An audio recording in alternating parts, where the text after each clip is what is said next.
With the way things have been lately, it's rare for me to get to sit down and enjoy a family dinner, and rarer still that nearly everyone manages to be present. But it's important to have this opportunity to properly introduce Brad to everyone. And I can't help but hope that maybe seeing a pack behaving as family, rather than whatever the hell he's used to, will help him accept his current circumstances more readily. My family might be big, loud, and kind of crazy, but they're good people and full of love. I know they'll accept him, if only because he's my mate, and most of them have been waiting long enough for me to take one. Granted, I didn't think it would happen now, but my only regret is that I didn't find him sooner. Brad is the only one who hasn't showed up yet, as everyone gets seated around the table.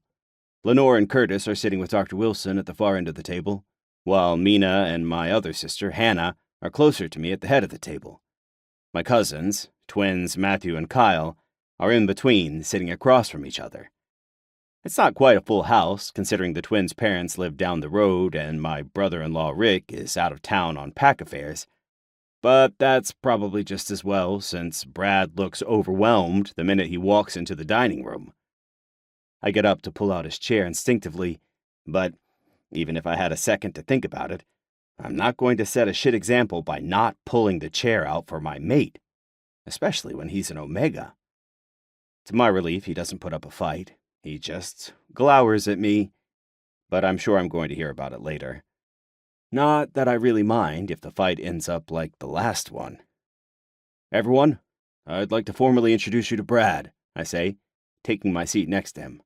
Brad, this is Hannah, Matthew, Kyle, Dr. Wilson, Curtis, Lenore, and the man-eater, he says, pointing to all of them. Mina last, as he lists their names off. Yeah, I know. He looks at me pointedly, like that proves he knows them all by appearance because he's read about my life in a book. I really have my work cut out for me. I sigh. Yes. I turn to the others. I'm sure you already know this, but Brad will be living with us, here, from now on. I can tell he wants to argue that, too, but I continue anyway. And I know you'll make him feel welcome. It's nice to meet you, Brad, Hannah says, giving him a warm smile. She's 4 years younger than I am, and my opposite in just about every way. She's petite and blonde, with light honey-gold eyes, and she's more or less sunshine in person. Someone around here has to be emotionally stable, I guess. Yeah, now that he's not trying to kick my ass, Matthew says with a snort. For the record, if you were human, I would have, Brad announces. Matthew, Hannah scolds. Language, there are children present.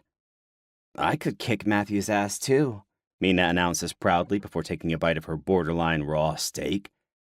Hannah buries her face in her hands. Her attempts to raise our little sister as a civilized lady in our parents' absence are admirable, but ultimately futile. The sooner she accepts that, the better.